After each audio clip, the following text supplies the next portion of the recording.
Hello friend, আমি প্রতিমা চলে এসেছি আজকে তোমাদের সামনে সবজি দিয়ে মুগ ডাল। অনুষ্ঠান বাড়ির মতো একেবারে দারুণ টেস্টি মুগ ডাল বাড়িতেই করে নেব নানান রকম সবজি দিয়ে। চলো কিভাবে করেছি তোমাদের সাথে শেয়ার করে নিই। নানান রকম সবজিগুলোকে ছোট ছোট করে টুকরো করে আমি কেটে নিয়েছি। এখানে আমি নিয়ে নিয়েছি এক বাটি মুগ ডাল। তো মুগ ডালটাকে আমি একটু খোলায় হালকা একটু গরম করে নেব, একেবারে ভাজবো না, হালকা খোলায় একটু গরম করে নেব। মুগ ডালের কাঁচা গন্ধটা যেন একেবারে না থাকে। তো একটু 1 মিনিট আমি ভালো করে গরম করে নিলাম। তারপরে প্রেসার কুকারে দিয়ে সেটিকে 2টো সিটি দিয়ে নেব। সেদ্ধটা এমনভাবে করতে হবে একেবারে যেন গলে না যায়, এই রকম দানা দানা থাকবে। এইভাবে মুগ ডালটা আমি সেদ্ধ করে নিলাম।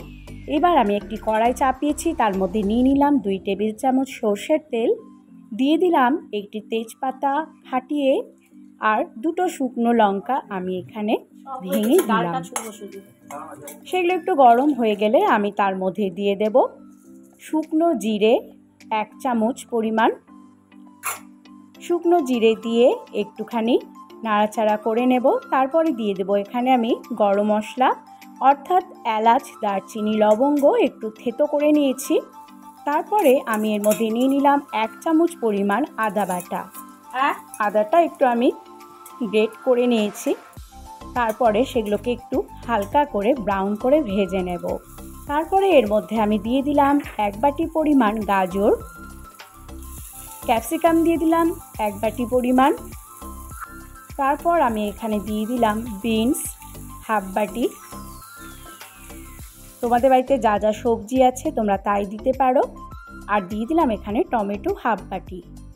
বাড়িতে যদি ফুলকপি থাকে সেটি দিলেও কিন্তু খুব ভালো লাগবে। তো আমার যেগুলো সবজি ছিল আমি সেগুলোই দিলাম, দিয়ে একটু নাড়াচাড়া করে নেব। তারপরে একটুখানি লবণ আমি উপর থেকে ছড়িয়ে দেব। তো তারপরে 4-5টে কাঁচা লঙ্কা আমি এর মধ্যে দিয়ে দিলাম। একটুখানি লবণ দেব, লবণ দিয়ে নাড়াচাড়া করে একটু ভেজে নেব। আর ভাজতে ভাজতেই দেখবে সবজিগুলো কিন্তু একেবারে সেদ্ধ হয়ে গেছে। তো আমি পরিমাণ মতো লবণ দিলাম। এখন কিন্তু পুরোটা লবণ দেব না, শুধু ভাজার মতোই আমি একটুখানি লবণ দিয়ে দিলাম। আর একটুখানি দিয়ে দিলাম হলুদ। আর আমি ডাল সেদ্ধ করার সময় কিন্তু হলুদ দিয়ে দিয়েছিলাম, সেই জন্য একটুখানি হলুদ দিয়ে সবজিগুলোকে আমি এইভাবে একটু ভেজে নেব। ভাজতে ভাজতে সবজিগুলো কিন্তু সেদ্ধ হয়ে যাবে। 3-4 মিনিট একটু ভেজে নিলাম। তারপরে সেদ্ধ করে রাখা মুগ ডালটি আমি এর মধ্যে দিয়ে দিলাম।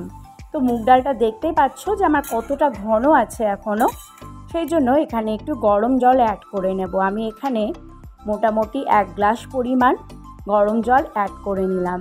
গরম জল দিয়ে বেশ কিছুক্ষণ একটু কিন্তু ফুটিয়ে নিতে হবে। তো মুগ ডালটা খুব ভালো করে একটু ফুটিয়ে নেব। এখানে আমি একটি সিক্রেট মশলা অ্যাড করেছি। এই মশলাটি আমার নিজের তৈরি। এর মধ্যে নানান রকম জিনিস দিয়ে আমি তৈরি করে নিয়েছি। জিরে, লঙ্কা, তেজপাতা, গোটা গরম মশলা, গোলমরিচ, নানান রকম জিনিস দিয়ে কিন্তু আমি মশলাটি করেছি। খেতে ভীষণ সুন্দর লাগে, যে কোনো রান্নাতেই কিন্তু 1 চামচ দিলেই যথেষ্ট। এবার স্বাদ মতো মশলাটা দেওয়ার পর আমি এর মধ্যে দিয়ে দেবো স্বাদ মতো লবণ, আর দিয়ে দেবো 1 চামচ পরিমাণ চিনি। এবার আমি উপর থেকে দিয়ে দিলাম গরম মশলা গুঁড়ো 1 চামচ, আর দিয়ে দেবো এখানে ঘি। সমস্ত কিছু দিয়ে কিন্তু আর ফোটাবো না। এবার নাড়াচাড়া করে ডালটা নামিয়ে নেব। এইভাবে যদি তোমরা অনুষ্ঠান বাড়ির মতো সবজি দিয়ে ভেজ মুগ ডাল করো, ভীষণ সুন্দর লাগে। ফ্রাইড রাইস কিংবা পোলাওয়ের সাথে দারুণ লাগে, ভাতের সাথেও কিন্তু খুব ভালো লাগে। ভালো লেগে থাকলে অবশ্যই সাবস্ক্রাইব করার অনুরোধ রইল।